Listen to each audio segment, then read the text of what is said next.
ఈరోజు government revenue సదస్సులు పెట్టిందిగా మీకు ఎలా అనిపిస్తుంది? మీరు దేనికోసం వచ్చారు అసలు ఈడకి? ఈ రెవెన్యూ సదస్సు అనేది నిజంగా ఆక్రమణకు గురైన భూములు కానీ, ఆక్రమణకు గురయ్యి బాధపడుతున్న రైతులు కావచ్చు, లేకపోతే స్వయంగా ల్యాండ్ ఓనర్లకు ఎవరైనా వచ్చు, వాళ్ళకి నిజంగా ఈ రెవెన్యూ సదస్సు మూలంగా న్యాయం జరిగిద్దని ఆశిస్తున్నాం. ఇది చాలా వరకు వాళ్ళకి దోహదపడుద్ది. అట్లాగే నిజంగా పట్టాలు పోగొట్టుకుని పట్టాదారులు లేక గ్రామ కట్టం భూములు కానీ, లేకపోతే ఆనాడు బ్రిటిష్ వాళ్ళు ఇచ్చిన భూముల మీద కానీ కొంతమంది పట్టాలు లేక ఇబ్బంది పడుతున్నారు. వాటిని రెగ్యులేట్ చేసే విధంగా ఇది చాలా మంచి కార్యక్రమం అని చెప్పేసి మేము భావిస్తున్నాం. అంటే మీరు ఏ సమస్య మీద వచ్చారు ఈడకి? మేము మా ఏరియాలో Patamata NSM school back side అంబేద్కర్లో గ్రామ కంఠం భూమి సర్వే గ్రామ కంఠం భూమి 50 సెంట్ ఉంది. దానిలో పట్టాల కోసం చాలామంది పట్టాలకు ఇబ్బంది పడుతున్నారు. చేయించుకునే స్తోమతలకు కూడా చాలామంది పేదలు ఇబ్బంది పడుతున్నారు. దాని మీద మాట్లాడుకోవచ్చు. ఇక్కడ ఏమన్నారు అధికారులతో మాట్లాడితే వాళ్ళు ఏం చెప్పారు? అధికారులతో మాట్లాడితే వాళ్ళు సానుకూలంగా స్పందించారు. దీనిపైన మేము సర్వే చేసి సరైన దృష్టి న్యాయం చేస్తామని చెప్పారు. అంటే మీరు గతంలో ఎప్పుడు అప్పీల్ చేశారో ఎందుకని ఆగిపోయింది గతం ఇప్పుడు దాకా మేము ఎందుకు ఆగింది? 2014లో టీడీపీ ప్రభుత్వ హయాంలో బాబు గారి దృష్టికి ఇది మా ఎమ్మెల్యే గారు రామ్మోహన్ గారు తీసుకెళ్ళడం జరిగింది. ఈ సమస్య మీద ఆయన సానుకూలంగా స్పందించి అన్ని ఏరియాల్లో కూడా ఇటువంటి భూములకి రెగ్యులరైజ్ చేయమని చెప్పేసి అప్లికేషన్ పెట్టుకోవడం జరిగింది. అలా పెట్టుకున్నాము. కొంతమంది పట్టాలు ఇచ్చిన తర్వాత బాబు గారి ప్రభుత్వంలో ఈలోపు ఎలక్షన్ రావడము, మళ్ళీ ఈ వచ్చిన వైసీపీ ప్రభుత్వం, నెక్స్ట్ వచ్చిన వైసీపీ ప్రభుత్వం దీన్ని పక్కన పడేసి పేదలకు అన్యాయం చేసింది తప్పితే పేదలకు న్యాయం చేసే దిశగా ఏ కోశాన్ని కూడా పనిచేయలేదు.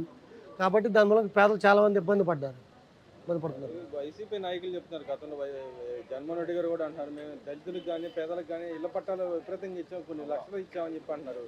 మరి ఇలాంటి పట్టాలు ఎందుకు రెగ్యులైజ్ చేయలేదు? ఆయన పాదయాత్ర చేసినప్పుడు వాగ్దానాలు ఇచ్చాడు కదా. దళితుల్లోనే ఒక కార్డును అడ్డం పెట్టుకుని వైఎస్ జగన్మోహన్ రెడ్డి ఆయన ఆడిన డ్రామా ఇది పెద్ద నాటకం. దీంట్లో ఎటువంటిది కూడా ఏ కోసాన కూడా నిజమనేది లేదు, వాస్తవం అనేది లేదు. దళితుల మీద చేసిన అరాచకాలు కానీ, దళితుల మీద చేసిన దాడులు కానీ, దళితులను మట్టి పెడతాం కానీ, దళితులను డోర్ డెలివరీ చేయడం కానీ, దళితులకు గుండు గీయడం కానీ రాష్ట్ర ప్రజలందరూ చూశారు, దేశ ప్రజలందరూ చూశారు. కానీ ఇంకా దళితులకి మేము ఏదో చేశాము, దళితులకు న్యాయం చేసాము, మేము దళిత పక్షపాత అనే మాట మాత్రం వాస్తవం కాదు. దీంట్లో ఎటువంటి నిజం లేదు. కేవలం దళిత కట్ట ఈ రోజు కూడా మళ్ళీ అదే దళిత కట్టతో బయటకు వస్తాకి ఇంకా జనాలు మోసం చేస్తాకి చూస్తున్నాడు ఈ జగన్మోహన్ రెడ్డి గారు. అయినా కూడా ఈ జలగ మోసపు రెడ్డి దళితుల్ని జలగలా పీకుతుంటాకు వచ్చాడు తప్పితే దళితులను బాగు చేయడానికి రాలేదు. ఇది ఎవరో నమ్మే పరిస్థితి కూడా లేదు ఆంధ్ర రాష్ట్రంలో. యాక్చువల్గా ఐఏఎస్లు కానీ, ఐపీఎస్లు కానీ, వాళ్ళ నాయకులు కానీ, పొలిటికల్ నాయకులు కానీ, ఎంపీలు కానీ, ఎమ్మెల్యేలు కానీ ఏదైతే గతంలో వాళ్ళ మీద కేసులు పెడతానికి ప్రయత్నించిన వాళ్ళ మీద కేసులు పెట్టలేదు. ఇప్పుడు వచ్చిన తర్వాత కేసులు పెడుతున్నాయి, అన్యాయం అక్రమంగా కేసులు పెడతాం, దళిత నాయకులను తొక్కేయడానికి ఈ గవర్నమెంట్ ప్రయత్నం చేస్తుందని చెప్పి అంటాడు కదా. నిజంగా నాకు జరుగుతుందా? చెప్తున్నాకండి, దళితుల కార్డు అనేది ఇంకా దళితులనే కార్డు నోటి మాట తప్పితే ఆ జలగమాసం రెడ్డికి ఇంకో మాట రాదు. ఎందుకంటే అసలు మొదలుపెట్టిందే దళితులతో ఓచుకోత మొదలుపెట్టింది ఆయన. ఇవాళ అక్రమ కేసులు పెడుతున్నారని ఏ రకంగా మాట్లాడతారండి? ఆ రోజు దళితుల మీద పెట్టింది అక్రమ కేసులు కదా, డాక్టర్ సుధాకర్ గారి మీద పెట్టింది అక్రమ కేసు కదా, లైసెన్స్ అడిగి ఆ గుండెకి ఇచ్చింది అక్రమ కేసు కదా. ఇన్ని అక్రమ కేసులకు పెట్టి దళితులను పట్టణ పెట్టుకుని వాళ్ళ దళితుల గురించి నేను దళిత పక్షపాతం ఏ రకంగా మాట్లాడతారండి? ఇంకా జనాలు ఎవరు అంత అమాయకులు లేరు. ఇంకా దళితులు అసలు ఈ జలగమోసపురెడ్డిని నమ్మే కార్యక్రమాన్ని అయితే ఎవరు కూడా తీసుకోరు, ఏ కోసరం కూడా రాదు. ఇదంతా ఇంకా జనాలు మభ్య పెట్టి మసిపూసి మారేడుకాయలని చూస్తున్న జగన్మోహన్ రెడ్డికి జీవితంలో మళ్ళీ ముఖ్యమంత్రి అయ్యే ఛాన్స్ ఏ దళితులు కూడా ఇవ్వడని నేను మనస్ఫూర్తిగా చెప్తున్నాను.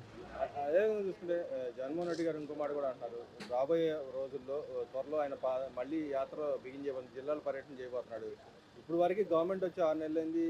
6 నెలలు చాలా ప్రజల్లో వ్యతిరేకత ఉంది. దాంతోపాటుగా ఏదైతే వాళ్ళు ఇచ్చిన వాగ్దానాలు ఏవి నెరవేర్చట్లేదని చెప్పి అంటున్నారు. నిజంగానే జరగట్లేదా? ఇప్పుడు బాబు గారు నిజంగా సూపర్ సిక్సర్ ఇచ్చిన హామీల్లో ఏం అమలు చేయలేదో వాళ్ళు గుండెమే చేసుకుని నిజంగా బయటకు వచ్చి చెప్పమానండి. ఎంతసేపు రాజకీయంగా మాట్లాడతాము, ఏదో బురదలను చూడటం తప్పితే జగన్మోహన్ రెడ్డి గారు 5 ఏళ్ళలో ఏం చేశాడో గుండెమే చేసి చెప్పమండి. బాబు గారు 6 నెలల్లో ఏం చేశాడో మేము చెప్తాం. పబ్లిక్గా చర్చ వేదిక సిద్ధమైతే డైరెక్ట్ జగన్మోహన్ రెడ్డి రమ్మండి, మేము కార్యకర్తలను కూర్చొని మాట్లాడతాం. దానికోసం మా నాయకుడు బాబు గారు అవసరం లేదు, మేము మాట్లాడతాం. రమ్మనండి. నిజంగా చెప్పే వాస్తవాలు అయితే మేము ప్రూఫ్తో సహా తీసుకొస్తాం. ఏం చేస్తామో ఆయన ప్రూఫ్తో తీసుకుని రమ్మనండి. అదే వాడుకుని మీరు కానీ రాజకీయం చేయాలని చెప్పి రేపు జనాల్లో పాదయాత్ర, ఇంకో యాత్ర, దళిత యాత్ర మొదలు పెడితే నిజంగా జనాలు కొట్టగానే కొట్టే విధంగా ఉన్నారు చెప్పాల్సింది. అది మాత్రం పక్కా జరిగిద్ది. అది ఆలోచించుకుని ఇదంతా మైండ్ గేమ్ ఆడుతున్నారు చెప్తే ఆయన వచ్చి అయితే ప్రజాక్షేత్రంలో రావడం అయితే జరిగే పని అయితే కాదు. అదేవిధంగా చూస్తుంటే ఏదైతే పేదలకి ఇచ్చే పీడిఎస్ బియ్యాన్ని కూడా అక్రమంగా తరలిస్తుంది, దాన్ని పట్టుకుంటే దానికి వాటాల కోసం ఇదంతా దాడులు చేస్తున్నారు చెప్తే అక్కడ ఏమీ లేదు, అంత సక్రమంగా ఉందని చెప్పి అంటారు. దాన్ని ఎలా చూస్తారు? ఇవాళ జగన్మోహన్ రెడ్డి ప్రభుత్వంలో జరిగింది ఒక్క బియ్యమే కాదండి, గంజాయి కానీ ఇంకోటి కానీ మాదక ద్రవ్యాలన్నీ కూడా వాళ్ళ రాజకీయ నాయకులు జగన్మోహన్ రెడ్డితో సహా మొత్తం వాళ్ళకు ఒక టీము, ఆ టీము కనుసరణలో జరిగిందంతా ఇవాళ పట్టుకునేసరికి వాళ్ళకి బాధేసి మేము ఎక్కడ జైలుకి వెళ్ళాలని చెప్పేసి వాళ్ళ భయంతో అనవసరంగా లేనిపోయిన పడతాయి టీడీపీ నాయకుల మీద, మా బాబు గారి మీద జల్లుతున్నారు తప్పితే వాళ్ళు చేసిన అరాచకాలకి తారకాడమే. నేను మొన్న పవన్ కళ్యాణ్ గారు వెళ్ళి బోటుని షిప్ని సీజ్ చేయటం, ఇంత పచ్చి నిజం కళ్ళకు కట్టినట్టు కనపడుతుంది కూడా ఇంకా బోకరిస్తాకి ఇంకా వాళ్ళు ఎంతసేపు అంటే రంకునేర్చమ్మ బొంకునేరదని ఈ రకంగా రంకునేసం బొంకునేరదని ఆ రకంగా బొంకటా తయారై చెప్తే వాస్తవాలు అయితే వాళ్ళు మాట్లాడతాం, వాళ్ళ జన్మలో రాదు అసలు వాళ్ళు బతుకే అబద్ధాలు బతుకు. మరి ఆయన అంటున్నాడు చంద్రబాబు నాయుడు మోసం చేసి అధికారంలోకి వచ్చారు. ఒక పక్కన ఇంకో పక్కన చూస్తే అన్న మా మీద ఏదైతే అక్రమ కేసులు కానీ అక్రమంగా జరుగుతుంది అడిగి మేము పరువు నష్ట దావా వేస్తాం, వీళ్ళ మీద అక్రమంగా మాట్లాడతా అని చెప్పి మాట్లాడుతున్నారు కదా. నిజంగా చంద్రబాబు నాయుడు గారు మోసం చేశారు అని మీరు మాట్లాడటం కంటే కూడా ఏం మోసం చేశారో మీరు ప్రూఫ్తో సహా రండి, ఏ ఛానల్కి వస్తారో బహిరంగ చర్చకి వస్తారు రండి. ఆ తర్వాత మీరు ఎక్కడికి వెళ్ళాలో ఏం చేస్తారనేది పరువు నష్టం దావా మీరు వేస్తారా, పరువు నష్టం దావా మీరు కడతారా అనేది కూడా అక్కడ పబ్లిక్లో తేలిపోయింది.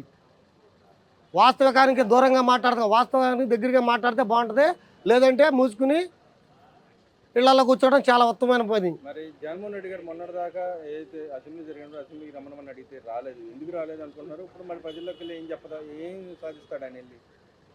ఉట్టికి ఎక్కలేనమ్మంట స్వర్గానికి ఎక్కుతానందంట. నువ్వు అసెంబ్లీలో నిన్ను ప్రజలు గెలిపించింది దేనికి? నీకు ఓట్లేసి నిన్ను ఒక ఎమ్మెల్యేని చేసింది ప్రజా సమస్యలపై, ఆ కాన్స్టిట్యున్సీ సమస్యలపై మాట్లాడతావని నిన్ను అసెంబ్లీకి పంపిస్తే నువ్వు అసెంబ్లీకి రాకుండా జనాల్లోకి వస్తావంటే ఏంటి? ఇది ఆడలేక మధ్యలో ఓడనట్టుంది తప్పితే ఏంటి? ఇది నిజంగా ఒక రాజకీయ నాయకుడికి ఉన్న లక్షణాలు కాదు. ఇది నిజంగా మళ్ళీ మోసపూరితంగా జనాలు మోసం చేయడానికి నువ్వు చెప్పే అబద్ధాలు ఇవి. సార్ మీ పేరు? సత్యప్రసాద్ అండి. దేనికోసం వచ్చారు సార్ ఇక్కడికి? నేను ఒరిజినల్గా ఈ ల్యాండ్ లీగల్ బార్డర్ డిస్ప్యూట్ కోసం విషయమని వచ్చానండి. అంటే ఇక్కడ ఏం చెప్పారు సార్? అధికారులు ఉన్నారు కదా, అధికారుల నుంచి రెస్పాన్స్ ఏంటి? వాళ్ళు మీరు చూశారు కదండి, వాళ్ళ ఎమ్మెల్యే గారితో మాట్లాడాను.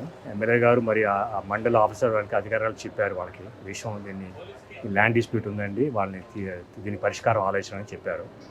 సో ఇట్లాంటి సదస్సు వలన మా సిటిజన్స్కి కొంచెం అవకాశం ఉంటుందండి మా ప్రాబ్లమ్స్ చెప్పుకుంటానికి.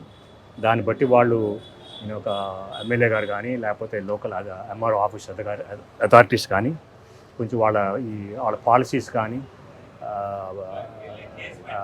లేకపోతే లా కానీ మార్చడానికి అవకాశం ఉంటుందని చెప్పి ఆశిస్తున్నాను. అయితే ఇక్కడ అయితే గ్రామ సచివాలయాలు ఉన్నాయి, దాంతోపాటుగా కలెక్టర్ స్పందన అని చెప్పి 2 ప్రోగ్రాంలు పెట్టున్నాయి గతంలో.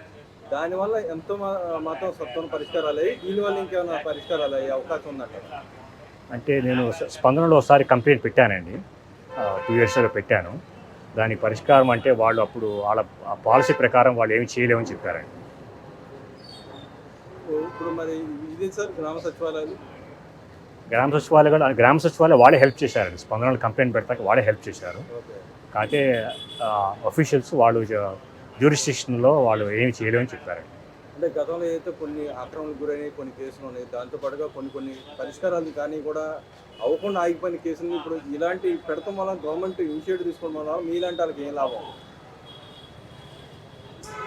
అంటే ఇప్పుడు ఆబ్వియస్లీ అంటే ఒకటండి, ఇప్పుడు రిజిస్ట్రేషన్ చాలా ఆగిపోతున్నాయి కదండి.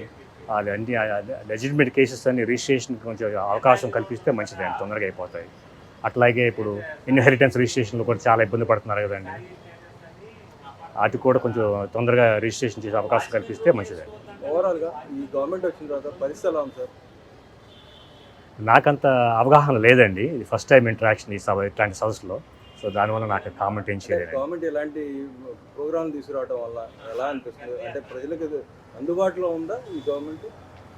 అంతేకాదు ఇట్లాంటి ఫీడ్బ్యాక్ అవకాశం కల్పిస్తే మంచిదండి. కాకపోతే నాకు దీనికి అంటే అడ్వర్టైజ్మెంట్ దీనికి అందరికీ న్యూస్ అందిందో నాకు తెలియదు. నాకు ఇక్కడ పార్టిసిపేషన్ కొంచెం తక్కువగానే ఉంది వాళ్ళ, కానీ ఇట్లాంటి పార్టిసిపేషన్ చేయడం వల్ల అందరికీ మంచిదే కదండి.